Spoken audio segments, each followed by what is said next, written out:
I, 28M, got engaged to my girlfriend of 3 years, 26F, a few months back, and we were supposed to get married 2 days ago. My girlfriend was a normal and pretty laid-back person before we got engaged, but as soon as she got the ring on her finger, she became this controlling and stubborn person who was unwilling to listen to anything I said.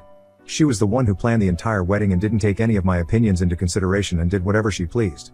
She invited whoever she wanted to, even my guests, including really old friends of mine who hadn't spoken to me in ages. I'd told her several times not to invite them since it'd just be awkward for everyone involved. But she was convinced that everyone who's ever known me needs to be invited, so eventually I just gave up trying and let her do whatever she wanted and just hoped that this new side of hers would go back into hiding once we got married. She'd always had control issues even before I met her. That's what my friend told me, who was the one who introduced me to her, but I hadn't imagined anything this bad. She needed to be the one running the show at all times, and everything she said had to happen or else she'd lose her mind over it. I dealt with it for the few weeks leading up to the wedding without a word since I did love her, but then, she did something absolutely unforgivable. While we were making a list of people to invite a few months ago, my fiancée had asked me about my sister. I was a little shocked because I told her very clearly a few months into our relationship that I'd gone no contact with my sister 10 years ago and hadn't heard from her since, which is the way I want it to be. She'd met my family 6 months into the relationship, and when she'd seen the multiple family photos on the walls, of course, she'd asked me who the identical girl standing beside me was in all my childhood photos, and I'd had to tell her about my estranged sister. My twin sister, 28F, and I went NC 10 years ago over an incident that changed my life for the worse. My sister and I weren't friends growing up. Although it'd be easy to be misled by the pictures, since we looked like two happy kids constantly hugging and smiling, but that was only for the sake of our parents, but behind the scenes, we'd constantly be at odds over every little thing. It wasn't even the cute little sibling rivalries that most people might be thinking about right now. We didn't love each other deep down, we straight up hated each other and tried our very best to one-up the other all the time. This didn't stop until we hit high school and I ended up scoring better than her on my SOTs. She was furious about it and refused to even look at me for days after that, which was fine by me, and I felt like I'd beat her once and for all. Little did I know that the worst of it was yet to come. A few weeks later, it was time to see what colleges we'd been accepted into. Both my sister and I were straight A students, so we expected to be accepted into all the colleges that we applied to. My first choice was Yale and hers was Princeton. I hadn't even considered applying to Princeton simply because I thought that if she'd been there, I would not want to end up at the same place. But my friends had convinced me to apply at the very last minute, since I couldn't base decisions about my future on something as petty as whether my sister would be going to the same place, and it was about time that we let go of this silly rivalry, so I'd applied anyway. I'd made a huge deal of not applying to Princeton and had even rubbed it in her face at dinners, so when I changed my mind and did end up applying, I stayed quiet about it because it'd be pretty embarrassing to go back on my word after I'd been so dramatic about the whole thing. And to make matters worse, even my sister had said that she hadn't applied to Yale for similar reasons, probably to get back at me, but I don't suppose she'd gone back on her word. Anyway, eventually, I ended up getting accepted into both, and while my sister did get accepted into Columbia, she didn't get accepted into Princeton. It was a huge blow for her since she'd talked about nothing apart from going to Princeton ever since senior year started, and I could tell that it was only going to get worse once she found out that I'd been accepted. And as it turned out, I was right. I'd planned on keeping my acceptance to Princeton a secret because it wasn't like I was gonna go and my sister didn't need to know. I wasn't scared of offending her, but I just didn't want any extra drama before I left for college. But I guess my parents had found out about it somehow. They'd probably gone through our mail. Anyway, my mom decided to throw us both a surprise party that very afternoon with the names of all the colleges written in frosting on our cakes. I didn't know anything about it. If I had, maybe I would have done something to prevent it. As soon as my sister saw Princeton on my cake, she scoffed and said that I hadn't even applied, but I think she must have guessed from my face what the truth was. She began screaming in my face about how I'd ruined her life and stolen her future from her, while I tried to explain that I had no idea that she wouldn't get accepted and didn't mean to do this to her. But of course, given our history of competition and rivalry, that was sort of hard to believe, even though I truly did feel bad about what had happened. After a while, she finally seemed to run out of steam and stormed out of the house in tears. I sat in the living room while my parents told me how sick they were of our constant fighting and that both of us had some serious growing up to do. I couldn't blame them either because they tried their very best to mend things between us, but we just seemed to have come out of the womb hating each other, so they'd given up and had just let us do our own thing once we were in high school. I decided to take my parents' advice so that my sister and I could at least be civil to each other, so 15 minutes after she left, I went out to talk to her. Most of our guests had left after my sister's outburst, and it was pretty dark as well outside. I couldn't see my sister out there and tried to call out her name, but before I knew what was happening, I felt something really hard hit the back of my head and I collapsed to the ground. After that, I only remember being in excruciating pain and screaming out for help before I passed out. The next thing I knew, I was waking up in a hospital room with my wrist in a bandage. Once I'd woken up, My parents informed me that my psycho sister had been waiting outside for me to come out, and when I called out her name, she hit me in the head with a freaking shovel. And then, for good measure, she'd stepped on my left wrist as hard as she could, which is why it was dislocated. I could hardly even believe what they were saying, because while I'd had my fair share of differences with my sister, I couldn't even imagine doing something so psychotic and depraved to her. Not just to her, for that matter, but anyone at all. My parents had begged me not to press charges against my own sister, which is why I'd let that go, but after that, I never met my sister again or even asked my parents about her. I don't know what college she went to or where she went after that incident. My parents had sent her away and I never asked where. I knew that they still kept in touch with her since they'd go away on the weekends. They wouldn't mention who they were going to visit, but I wasn't a fool. I knew they were going to see my sister. I never held it against them, since this was their best bet, keeping us apart from one another since we clearly brought out the worst in each other. After I'd recovered and been deemed fit by the doctors, I started college, but since I'd missed a few weeks already, I was way behind and my grades that semester weren't satisfactory to me. On top of that, I used to get frequent migraines because of the head injury, and the lump at the back of my head was a constant reminder of what my own sister had done to me in a fit of rage. Needless to say, I was pretty emotionally disturbed that year and had to get therapy to feel like myself again. It's been 10 years since, and I've moved on with my life now. My parents and I never talk about my sister, and neither does anyone else from my family. I'm sure they've all still kept in touch with her, but have the good sense to never bring her up when they're around me. So when my fiancée asked about her, I told her that we weren't inviting her and assumed that that would be the end of the discussion. I'd never told her exactly what had happened, but I don't think I should have to be very honest. Just the fact that we haven't spoken in over 10 years should be reason enough for her to understand that I absolutely don't want my sister around. Not now and not ever again. She should have respected that, but she started hounding me and didn't stop for days until I snapped at her and told her that if she brought my sister up again, then I'd call off the whole wedding. That seemed to shut her up for a while, but then, 2 days back on the day of our wedding, I realized what she'd done behind my back. On the day of our wedding, I was standing up in front of the minister, waiting for my fiancée to walk down the aisle. The music started and the bridesmaids started walking, and that's when I noticed my sister among them, walking arm in arm with one of my friends who looked as confused as I felt. Even my sister looked really lost. I was speechless for a few seconds and had absolutely no idea what was happening.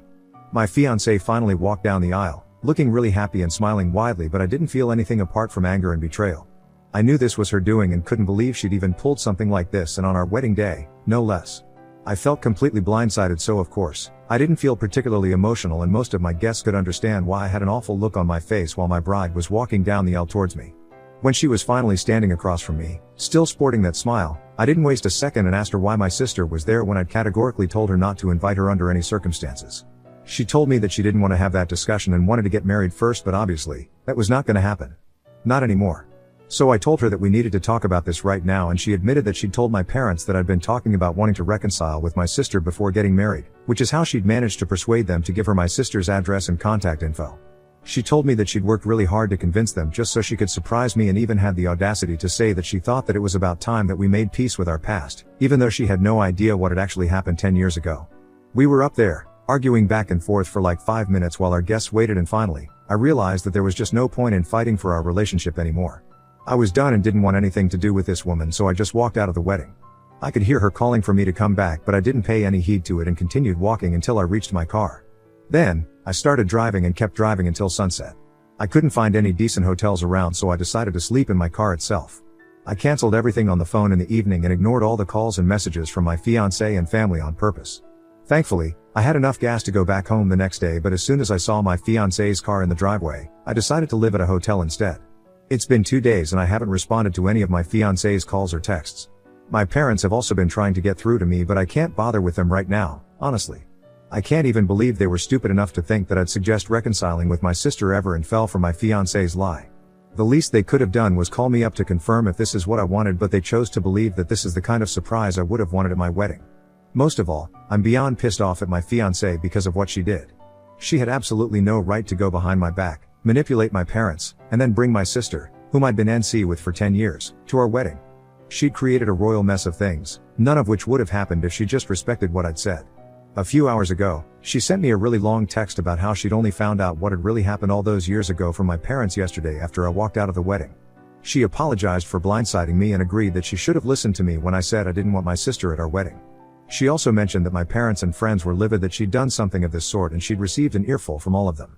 But she also added that she thought that I should have mentioned the specifics of my great fallout with my sister and should have mentioned the exact reason why I didn't speak to her anymore so that she wouldn't have invited her. I don't agree with that in the least.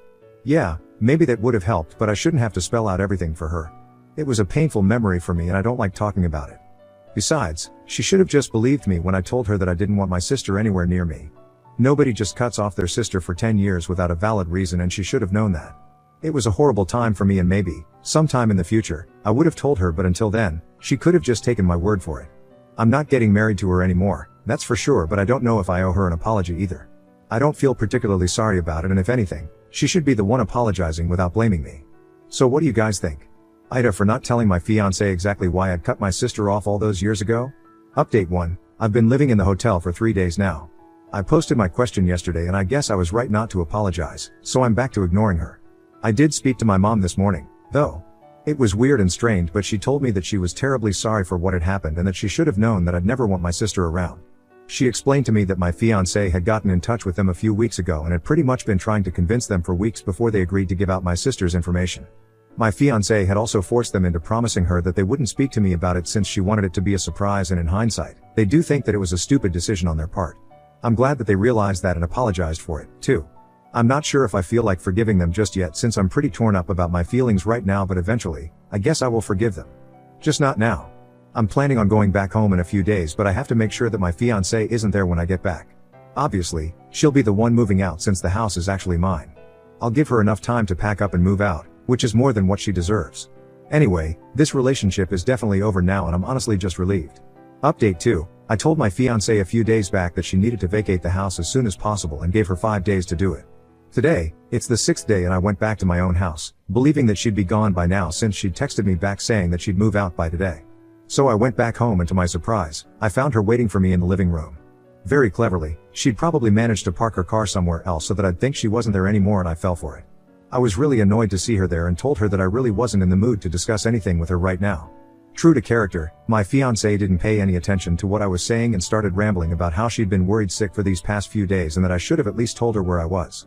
I don't know why, but for some reason, my fiancé had just assumed that in spite of everything that had happened, we could just resume our relationship and continue from where we'd left off as if she'd paused a game or something. When I didn't respond, she continued to speak and told me that it was really messed up on my part that I didn't let her in on the whole situation with my sister, and even accused me of withholding information from her that could have put her in harm's way since she'd gone to visit my sister. That's when I lost it. I couldn't believe she had the audacity to even pretend that this was my fault, so I told her, really bluntly, to get the hell out of my house right that minute and that we were over. She seemed a little taken aback. I guess she'd been taking everything I said really lightly, so she didn't see this coming. She tried to argue with me and looked ready to cry, but tears weren't gonna affect me anymore.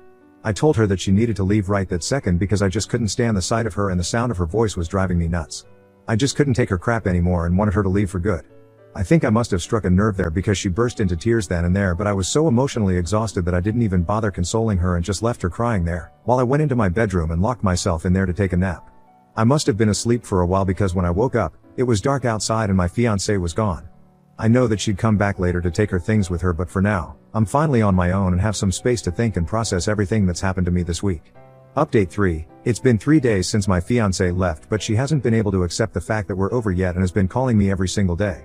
I'm not answering any of them, but I do feel a little sorry for her. As for my parents, they dropped by yesterday and apologized profusely for whatever happened and took all the blame upon themselves. I also finally asked them what my sister had been up to all these years, and they told me that after that incident, they sent her away to an anger issues rehabilitation center where she spent several months undergoing treatment and intensive therapy since her mental issues were clearly a lot more severe than mine. Once she was cleared, she finally started college but had to rent an apartment where she lived by herself and my parents would visit her on the weekends. She seemed a lot more normal and stable after that and even started working at around the same time as me. For the past 7 years, she'd been living a little out of town and ran her own business, which was nice, I guess. They also told me that after I walked out of the wedding, my sister seemed to sense that she'd caused this and left immediately after apologizing to our parents for showing up.